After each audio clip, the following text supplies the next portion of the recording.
Your financial future is being decided today.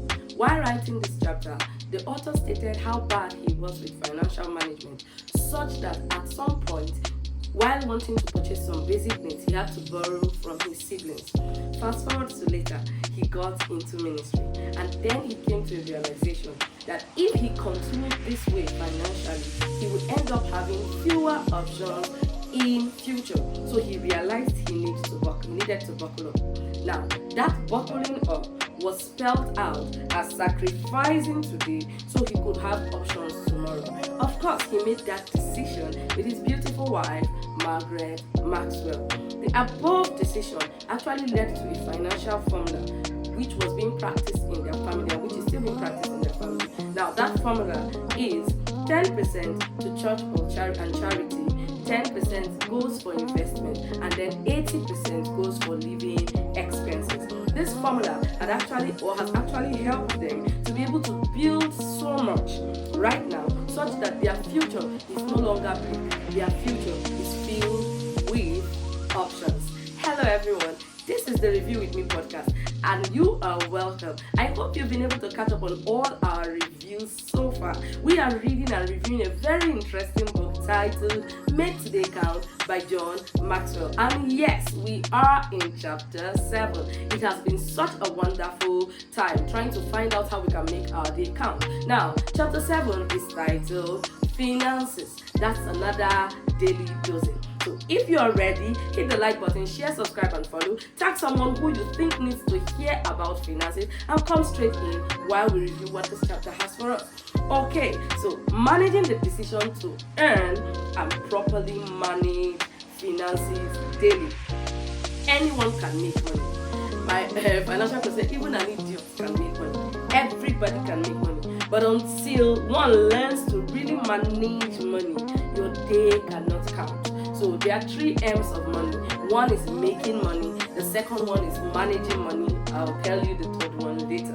So now, a lot of people actually stop at M, the first M, making money.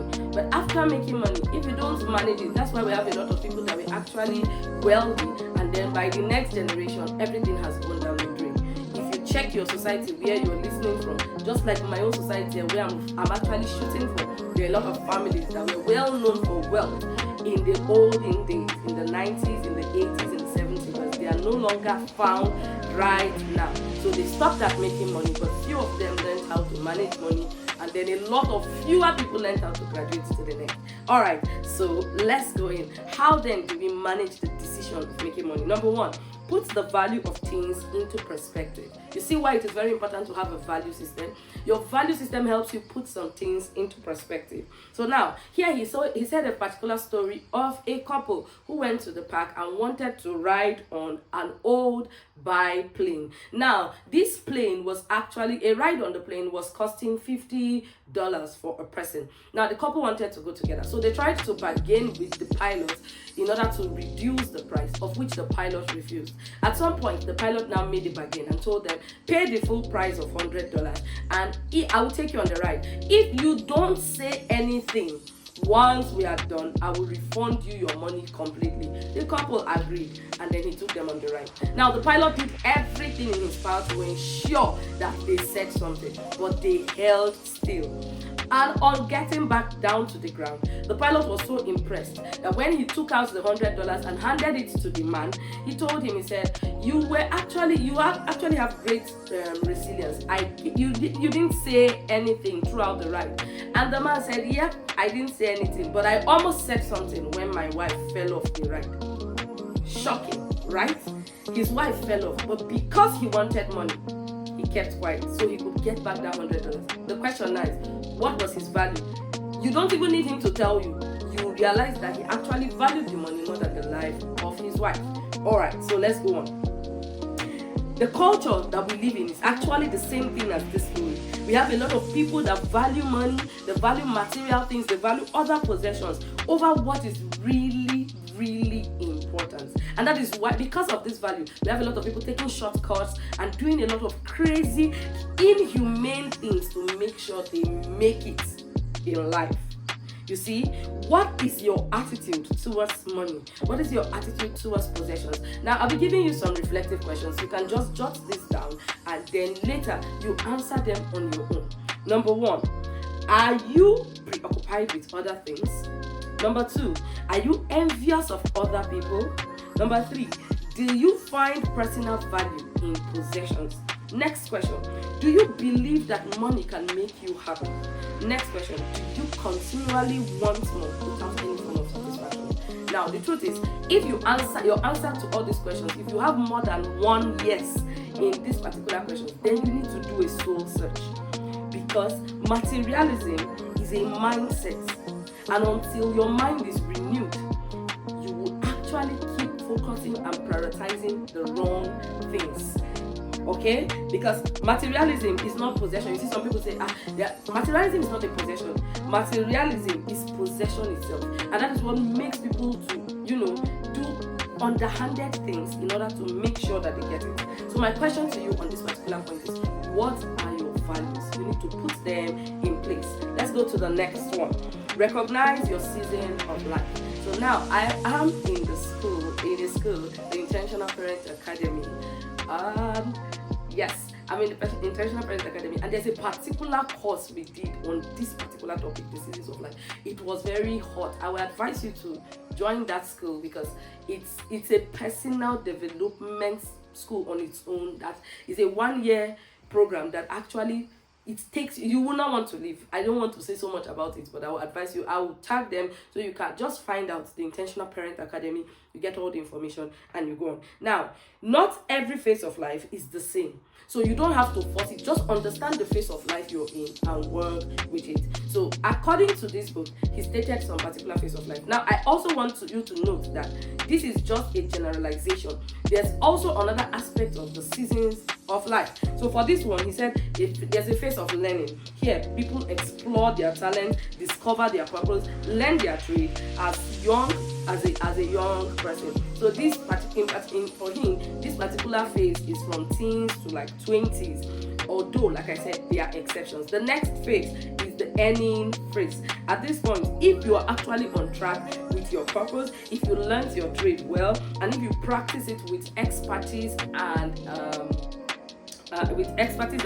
excellence, then there is hope that you can actually earn well. But we know that is the ideal world, right? Alright. Although for some people, it's not just the ideal world. Some people actually achieve this. Now, the next one, this particular phase is for people in their 30s, 40s, and 50s. And then the next part is the return part. Here, they emphasize on as you're getting older, involving generosity. Although I am a speaker for the fact that you can be generous even from the first stage. Even before you get to that first stage, you can learn generosity. It's very important for each and every one of us to learn generosity. Like I said, this phase can be done in all your levels. The generosity phase can be done. The generosity phase can be done in all your levels. Okay, so what we need to do is that this phase is actually a generalized phase. So have a budget, plan your life, plan your finances, have a budget, put yourself on a budget, plan those finances, and then stick to the plan. Now we go to number 3. So number 1 talked about values, putting values in place. Number 2 talked about understanding the season of life. And then now number 3, reduce your debts. Now we have a lot of people that are in debt. It's not just people now, even countries, especially like where we are actually shooting from. It's no longer an issue. But the thing about debt is every person in debt is actually suffering from depression, a different kind of depression. Debt robs people of their self-worth. Debt, like my papa says, is actually borrowing from your future. It's borrowing and putting it in you are borrowing from the future and putting yourself in a cage. Then it's a weight that most people don't actually get freed from. Alright? So although financial experts say that there are some good kind of debt that has to do with procuring things that appreciate the future. But personally, I prefer not to. I don't like debt. I don't like it at all. I don't like it. I don't even have the mind for it. And you know yourself better. If you know you are someone that doesn't have the mind for it, please avoid debt. Now, here are 5 steps to reducing debt. Number 1, stop incurring debt. You see, Even in the place where the debt, there are some places in this part of the world, there are some parts of the world where somebody will tell you, I bought a house, and you know that yes, the person really bought a house. And there's another place where they tell you, I bought a house, and there's nothing to be jealous about, because that house, they bought it on debt. They are still paying. They are not done paying. So stop incurring debt. Number 2, track your cash. Some people go to the market and just spend. You go to the mall and just spend. You don't have any way to track what you're spending. You don't have a process to track. Like, you have a list, you write, yes, but you don't even come back and say, okay, what did I buy? What was in my list that I bought? What was the things that I did not buy? Track your cash. Track what is going out. Track what is coming in. Track your cash. Next one, plan for your future. Let your future have a plan. By this time, where am I supposed to be? What am I supposed to do? Some people don't have a plan. You don't have an investment plan. You don't have a spending plan. As the money is just coming, you're just spending it exactly as it comes. As it comes, we go to live as we go. We go to live as we go. Plan your future. The next one, don't expect miracles. Come closer. I know you heard that. Don't expect miracles. Now, what are we saying? Are we trying to kill your faith? No. Right? Most people have actually shifted their responsibility from themselves to God and expect God to always be the one to handle. God has his own part, especially when it even comes to finances. It operates on a covenant and it operates on principles. So if God will always do his part. He's always faithful, but you have to do your part. So don't every time you say, I go spend that, no worry, God will provide, God will provide. That is a foolish man's prayer. We're not saying God will not provide, but you have a part to play. And mind you, take note of this. When I went to Bible school was when I learned this very well and I understood it perfectly. God does not put his resources in wasters, in the hands of wasters. No, he is looking for channels. He's not looking for hoarders. He's not looking for wasters. So if you are there expecting a miracle, God is also watching you to find out if you're a waster or not, because he doesn't give resources to wasters. He gives resources to people who are channels, that will channel the resources properly. If you really think I'm joking, look at the Bible and the story of the talent. He gave a person that was ready. He gave people that were ready to challenge, and that one who did not work with it, he retrieved it from that person. So don't expect miracles. Use your brain, work. And then the next one, seek professional help. There are sometimes, I just found out that there's a budget for different people. There are different kinds of budgets. So you may be operating in a wrong budget. Somebody will say, yes, I actually have a budget, but I also notice that I end up spending more than that. You may be operating in a wrong budget for you. So there are financial advisors. Get a financial advisor. I'm not talking about just anybody that's working in a bank. Get financial advisors. There are professionals that are good in that. They are professionals in that area. So get them and work with them. Don't be a slave to debt. Free yourself. Now, number 4, put your financial formula into place. Like I said at the beginning, the author had a financial formula. Now you can decide to copy theirs, but you can also decide to work out your own. It depends on you. But just make sure that you have a financial formula that you're working with. You don't just eat all your money. Have a financial formula. Now in this particular point, he stated the fact that there's a huge difference between the rich and the poor. Now the rich always invests and then they begin to spend out of the remaining. But the reverse is the case for the poor. The poor actually spend, and then what is remaining is what they try to invest. You eat everything and then try to now put crumbs into investment. It doesn't work that way. So learn to invest. Have a plan. Have a financial plan. Plan your finances. Put yourself on a budget and stick to that budget. No matter what, stick to. You must not appear everywhere. You must not appear in every party. You must not wear every ashwabi. For those of you that are not from this part, ashwabi is like a uniform dress that people wear for occasions. It's not every ashwabi you must wear. It's not every hair you must buy or every wristwatch or every clothes. Please, how many do you wear? Okay, you finish buying all those clothes. How many have you worn? Of all the clothes you have bought, some of the ashwabi you bought is after the occasion you wore it. You've not worn it again. No, it has just been there until you even get fatter than it or you get slimmer than it. So please, stick to your budget. Have a financial formula and follow through with it.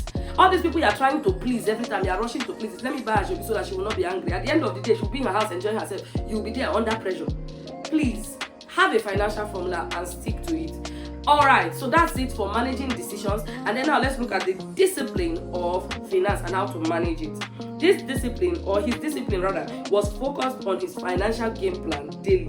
So each day can end up producing or bringing him more options. Remember, his decision was to make sure that he invests his finances, he makes sacrifices so he can have options. And now his discipline was to ensure that each day gives him another option to add. What does that mean? Become a good earner, number 1. Now, to be a good financial manager, you must first be good at doing something. You must first be good at managing something. You must first be working with something and have a good earning on it. So how do you become a good earner? You must have a strong work ethic. You must gain knowledge daily. You see this gaining knowledge, even in churches now, the message is actually moving in. I'm shooting this video right now. As at the month I'm shooting this particular video, we had a program in church and my pastor talked about divine enthronement, and he talked about 4 major things. I was just sitting and dancing on my chair because the church, many people, many Christians, many human beings are trying to shift their responsibility. They don't want to own up to responsibility. Talked about 4 keys: focus, dedication, discipline, and capacity development. Strong work ethic is very important. Gain knowledge. Go for knowledge. We have a lot of people who don't want to read. You just want miracles to happen. Stop expecting it. The first miracle that will happen is the miracle of opening your brain by reading a book. Next one, have good relationship or associate with people that are successful in that area. The next discipline, be grateful every day. Now, you must combine working hard with being grateful. Always appreciate, be grateful for that which you have. Because it's when you are grateful for what you have that you'll be able to see how to work with it, how to invest, how to do this, but when you're not grateful, you're always complaining. You will not even say, this money will not be enough. Oh, how will I use this one to do? This one they are paying somebody. You will not even, your brain will not even be in the right space or in the right state of mind to actually do something or plan that particular finance. So please be grateful. And then the next one, don't compare yourself with others. Even the Bible has talked about comparison. Do not compare yourself one to another. Comparison causes trouble. Stop making assumptions and don't try to be like someone else. You are the best version of you. Work on yourself. The grass is not green on the other side. That person you're comparing yourself to, you don't know what that person is doing. You don't know how tough the person is seeing it. You don't know the sacrifices the person is making, both in the negative or in the positive. Stop comparing yourself to people. And then finally for today, give as much as you can. The Bible says there is he that withholdeth and it tendeth to poverty, and there is he that giveth and spreadeth it and it tendeth to prosperity. So please be a giver. Money is like manure. If you keep compiling, if you keep gathering it, you keep piling it up, it will end up smelling. But when you spread it around, things can grow. Once you put manure on plants, of course you know it will grow. So be a giver. Be a giver. At this point, we'll be drawing a close to this particular chapter on finances. I hope you learned something today, and I'll be ending with the question: what decision will you be practicing today? Thank you very much for staying with me. Thank you for joining me in this particular episode. I hope you have learned something about finances. I would love to hear from you. Please put your chats right in the comment section, and I will respond to each and every one of them. Thank you very much for staying with me. Don't forget to like, share, subscribe, and follow. Invite others, and let's recultivate once again the reading culture in our society. I'll be seeing you in chapter 8. Do you want to know what chapter 8 is titled? See ya, and God bless you.